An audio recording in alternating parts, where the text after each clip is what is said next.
Body fluid and সার্কুলেশনে আজকে আমরা blood পড়বো। তো ফার্স্ট টাইম ব্লাডের কিছু বেসিক ইনফরমেশন যেগুলো আছে সেগুলো আমরা জানবো, তারপরে ব্লাডের ডিটেলস আরো পড়বো। তার মধ্যে বেসিক ইনফরমেশনের মধ্যে আমরা কি কি পড়বো, কি না, তো ব্লাডটা কি আগে পড়বো, এটা হচ্ছে it is a fluid connective tissue. It is a fluid connective tissue.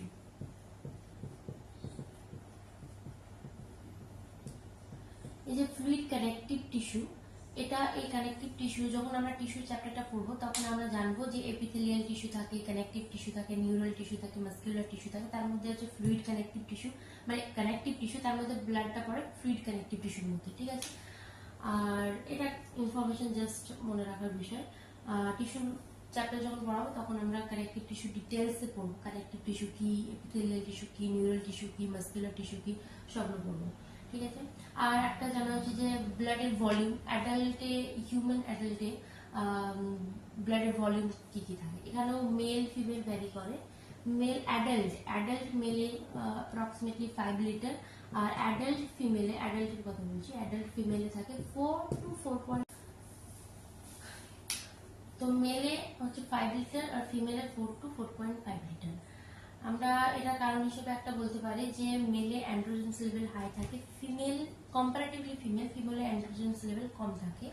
আর একটা বলতে পারি যে ফিমেলে এভরি মান্থ কি মেনস্ট্রুয়াল সাইকেল চলে, সেই কারণে কিছু ব্লাড লস হয়। আর তাছাড়া ফিমেলে কি অ্যান্ড্রোজেন্স লেভেল কম থাকে মেলের তুলনায়, সেই কারণে আমরা বলতে পারি যে ব্লাড লেভেলটা, ব্লাড ভলিউমটা একটু কম, মানে ব্লাডের আয়তনটা, ঠিক আছে।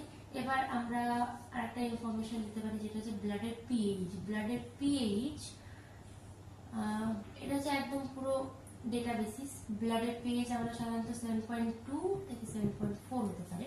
এবার এখানেও 7.2 আর 7.4 কোথায় কোথায় ঘটে সেটা একটু আমরা জানবো। 7.2 সাধারণত ভেনে থাকে, 7.4 সাধারণত আর্টারিতে দেখা যায়, ঠিক আছে। 7.2 ভেন আর 7.4 আর্টারি। এরকম ডিফারেন্স কেন, এটা আমি একটু ডিটেলসে বলি। 7.2 ভেনে থাকে কারণ আমরা কি জানি, সাধারণত নর্মালি কমনলি কি ভেনে ডিঅক্সিনেটেড ব্লাড ক্যারি করে, কি দূষিত রক্ত বা কার্বন ডাইঅক্সাইড জনিত রক্ত বহন করে, কি ভেনে ডিঅক্সিনেটেড ব্লাড ক্যারি করে, কি ক্যারি করে, ডিঅক্সিনেটেড ব্লাড মানে কি, CO2 কনসেন্ট্রেশন বেশি থাকে, কার্বন ডাইঅক্সাইডের কনসেন্ট্রেশন বেশি থাকবে ডিঅক্সিনেটেড ব্লাডে, তাই না। তো CO2 কনসেন্ট্রেশন বেশি থাকার কারণে H+ কনসেন্ট্রেশন হাই থাকে। H+ কনসেন্ট্রেশন হাই মানে pH লো, H+ কনসেন্ট্রেশন হাই মানে pH লো। আর আর্টারিতে কি অক্সিজেনেটেড ব্লাড ক্যারি করে, oxygenated blood normally commonly oxygenated blood carry করে। আর অক্সিজেনেটেড ব্লাড ক্যারি মানে কি O2 কনসেন্ট্রেশন বেশি, O2 কনসেন্ট্রেশন বেশি থাকে, মানে অক্সিজেন জনিত ব্লাড ক্যারি করে, ফলে H+ কনসেন্ট্রেশন কি হয়, কমে যায়। H+ কনসেন্ট্রেশন কমার ফলে pH টা একটু বেশি, কিন্তু এখানে ডিফার খুব একটা না, স্লাইটলি ডিফার হয়, ঠিক আছে। ভেনে 7.2, আর্টারিতে 7.5। এবার আমি কমনলি বা মেইনলি ডিঅক্সিনেটেড কেন বললাম, কারণ ভেন আর আর্টারিতে একটা এক্সেপশনাল কেস থাকে যেটা হচ্ছে পালমোনারি ভেন হচ্ছে পালমোনারি ভেন একটা এক্সেপশন, যে পালমোনারি ভেনটা কি করে, অক্সিজেনেটেড ব্লাড ক্যারি করে। আর পালমোনারি আর্টারি কি করে, ডিঅক্সিনেটেড ব্লাড ক্যারি করে, ওটা একটা এক্সেপশনাল কেস। তাছাড়া সবগুলোতে কি ভেন ডিঅক্সিনেটেড ব্লাড ক্যারি করে আর আর্টারি অক্সিজেনেটেড ব্লাড ক্যারি করে, ঠিক আছে। এগুলো হচ্ছে একটা ইনফরমেটিভ বেসিস, একটা ব্লাড সম্বন্ধে জানা। এরপরে আমরা ব্লাডকে ডিটেলসে পড়বো। আমরা সাধারণত কি বুঝি যে ব্লাড মানে, আমরা অনেকেই বুঝি যে ব্লাড মানে কি হিমোগ্লোবিন মানে ব্লাড বোঝাচ্ছে এরকম, কিন্তু তা নয় ব্যাপারটা, যে ব্লাডের মধ্যেও কম্পোজিশন থাকে, মানে ব্লাডও অনেক কিছু দিয়ে তৈরি হয়। আমরা যদি ব্লাডকে আমরা যদি টেস্ট করি, মানে সেন্ট্রিফিউগাল করি, মানে সেন্ট্রিফিউগাল একটা মেশিন থাকে, ওই মেশিনে ওটা রোটেট করে, ওখানে যদি আমরা ব্লাডকে দিই তাহলে আমরা দেখতে পাবো যে ব্লাডের উপরের অংশে কি দেখা যায়, প্লাজমা থাকে। সেন্ট্রিফিউগ করলে দেখা যায় উপরের অংশে প্লাজমা দেখা যায়, নিচে কি থিতিয়ে কিছু সেল পড়ে বা কর্পাসেল পড়ে, সেটা আমরা সেডিমেন্ট হয়ে যায়, সেটাকে আমরা বলা হয় ফর্মড এলিমেন্ট, সেটা আমরা বলবো ফর্মড এলিমেন্টস। তাহলে আমরা এখান থেকে বুঝতে পারি যে ব্লাড দুটো কম্পোজিশন, মানে ব্লাড দুটো জিনিস দিয়ে তৈরি, একটা হচ্ছে প্লাজমা আর একটা হচ্ছে ফর্মড এলিমেন্টস, ঠিক আছে। আমরা ব্লাডকে সাধারণত যদি 100% ধরি, 100% ধরলে কি প্লাজমা তার মধ্যে থাকে 55%, প্লাজমা থাকে 55% আর ফর্মড এলিমেন্টস থাকে 45%। এবার প্লাজমা কি, ফর্মড এলিমেন্টস কি, এগুলো এবার ডিটেলস আমরা জানবো। তো আমরা প্রথমে প্লাজমাটা পড়বো, পরে ফর্মড এলিমেন্টস পড়বো।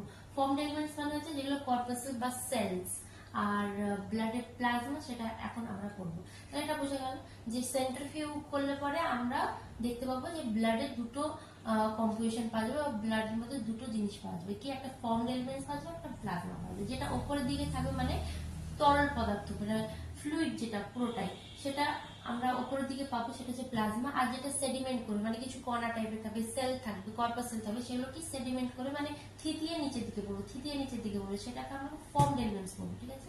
তারপরে প্লাজমা কি থেকে 55% থাকে আর ফর্মড এলিমেন্টস 45% থাকে, ঠিক আছে। এবার আমরা হচ্ছে প্লাজমাতে যাবো। প্লাজমা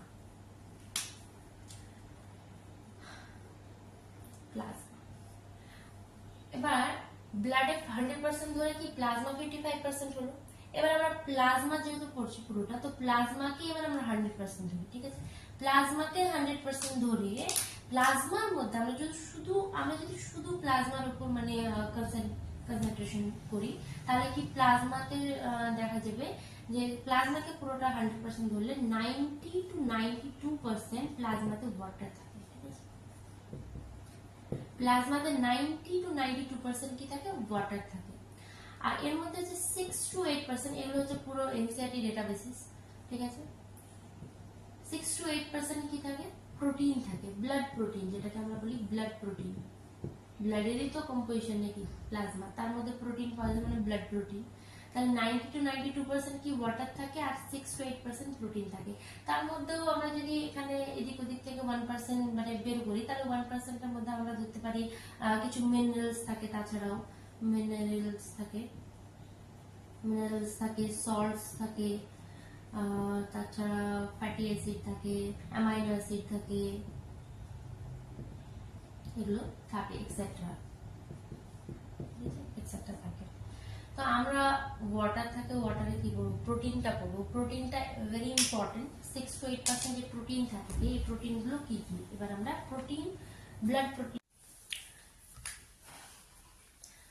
প্লাজমার মধ্যে আমরা এখন পড়বো প্রোটিন। প্লাজমার মধ্যে যেটা ইম্পর্টেন্ট খুব, সেটা হচ্ছে প্রোটিন। এবার প্রোটিন, যেটা 6 to 8% প্রোটিন থাকে, তার মধ্যে হচ্ছে অ্যালবুমিন, ফাইব্রিনোজেন আর গ্লোবিলিন থাকে। প্রোটিনের মধ্যে কি কি থাকে, অ্যালবুমিনস থাকে, ফাইব্রিনোজেন থাকে আর গ্লোবিলিন থাকে, ঠিক আছে। অ্যালবুমিনস সম্বন্ধে এবার একটু বলি। অ্যালবুমিন হচ্ছে সব থেকে smallest protein, smallest blood protein, ঠিক আছে, smallest blood protein. Are produced কোথায় হয়, প্রডিউসড ইন লিভারে প্রডিউসড হয়, ঠিক আছে। আমি একটু বলি যে ব্লাড প্রোটিন সাধারণত আমরা ধরতে পারি, সাধারণত সবগুলোই প্রায় লিভারে প্রডিউসড হয়, ঠিক আছে। অ্যালবুমিনস লিভারে প্রডিউসড হয় মানে উৎপন্ন হয়। আর এটা কাজ, ফাংশন, মেইনলি ফাংশন হচ্ছে কি, অসমোরেগুলেশন, হেল্প ইন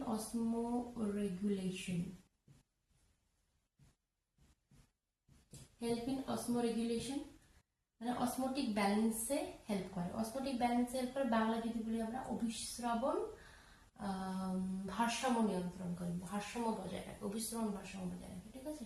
অসমো রেগুলেশন অ্যালবুমিনসের কাজ। এবার আমরা কি করবো, ফাইব্রিনোজেন হচ্ছে সব থেকে largest protein, largest blood protein. এটারও কি প্রডিউসড কি লিভারে হয়, লিভার থেকে উৎপন্ন হয়।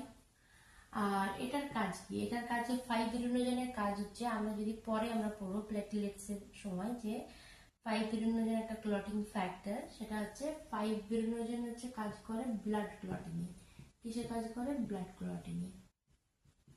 এটা আমরা পড়বো যে অনেকের মনে হতে পারে যে প্লেটলেটস যেটা থাকে সেখান থেকে ব্লাড ক্লটিং হয়, তাহলে এখানে প্লাজমা প্রোটিনে ফাইব্রিনোজেন, এখানে ব্লাড ক্লটিং মানে প্লেটলেট তো আমরা জানি যে ক্লটিং হয়, কিন্তু ফাইব্রিনোজেন এখানে আছে, কারণ এখানে ফাইব্রিনোজেন যেটা থাকে এটা ইনঅ্যাক্টিভ ফর্মে থাকে। আর যেটা আমরা পড়বো যে প্লেটলেটস, সেখানে হচ্ছে থ্রম্বোপ্লাস্টিন থাকে, প্লেটলেটস ফুল অফ থ্রম্বোপ্লাস্টিন, প্ল্যাটেলেটে থ্রোম্বোপ্লাস্টিন থাকে যেটা ফাইব্রিনোজেনকে অ্যাক্টিভ করে ফাইব্রিনে, ঠিক আছে, ফাইব্রিনোজেনকে ফাইব্রিনে অ্যাক্টিভ করে। এই ফাইব্রিনোজেন কি প্লাজমা প্রোটিনে প্লাজমাতেই থাকে, ঠিক আছে। এটা হচ্ছে ব্লাড ক্লটিং এ হেল্প করে। এবার হচ্ছে গ্লোবিলিনস। এবার আমি বলি গ্লোবিলিনসটা হচ্ছে গ্লোবিলিনসটা আবার আমরা যদি ডিটেলস পড়ি তো ওটা 3 প্রকারের। কি কি 3 প্রকারের? একটা হচ্ছে আলফা গ্লোবিলিনস, একটা হচ্ছে বিটা গ্লোবিলিনস, আর একটা হচ্ছে গামা গ্লোবিলিনস, ঠিক আছে। একটা আলফা গ্লোবিলিনস, বিটা গ্লোবিলিনস আর গামা গ্লোবিলিনস। এবার হচ্ছে আলফা বিটা গ্লোবিলিনস খুব কম থাকে আর ম্যাক্সিমামটা কি থাকে গামা গ্লোবিলিনস, যেটা হচ্ছে ভেরি ইম্পর্টেন্ট, খুব ইম্পর্টেন্ট গামা গ্লোবিলিনস। তো গামা গ্লোবিলিনস হচ্ছে সব থেকে বেশি ইম্পর্টেন্ট আর এটাই আমাদেরকে মেনলি পড়তে হবে। আর যেটা আলফা বিটা গ্লোবিলিনস থাকে সেটা হচ্ছে প্রডিউসড হয় লিভার থেকে, লিভারই প্রোডাকশন হয় এটা। কিন্তু এই যে গামা গ্লোবিলিনস এটা হচ্ছে একটা এক্সেপশনাল, সেটা হচ্ছে প্লাজমা সেলে প্রডিউসড হয়। কোথায় থাকে? এটা প্লাজমা সেল থেকে উৎপন্ন হয়। প্লাজমা সেলস থেকে কি গামা গ্লোবিলিনস উৎপন্ন হয়। গামা গ্লোবিলিনসকে আমি একটু মুছে বলছি। এই যে গামা গ্লোবিলিনস, গামা গ্লোবিলিনটা হচ্ছে আমরা বলতে পারি ইমিউনোগ্লোবিলিন, বলতে পারি কি ইমিউনোগ্লোবিলিনও বলতে পারি। গামা গ্লোবিলিনকে আমরা ইমিউনোগ্লোবিলিনসও বলতে পারি। এটা মানে কি? এটা মানে আমরা বুঝবো অ্যান্টিবডি। ইমিউনোগ্লোবিলিন মানে হচ্ছে অ্যান্টিবডি। আমরা সাধারণত জানি অ্যান্টিবডি কিসে কাজ করে? আমাদের ইমিউনাইজেশন, তাই না? অ্যান্টিবডি আমাদের ইমিউনাইজেশনে হেল্প করে। ইমিউনাইজেশন মানে ডিফেন্স মেকানিজম। এটা তাহলে এটা ফাংশন কি হবে? এটা ফাংশন হচ্ছে ডিফেন্স মেকানিজম। Defence mechanism,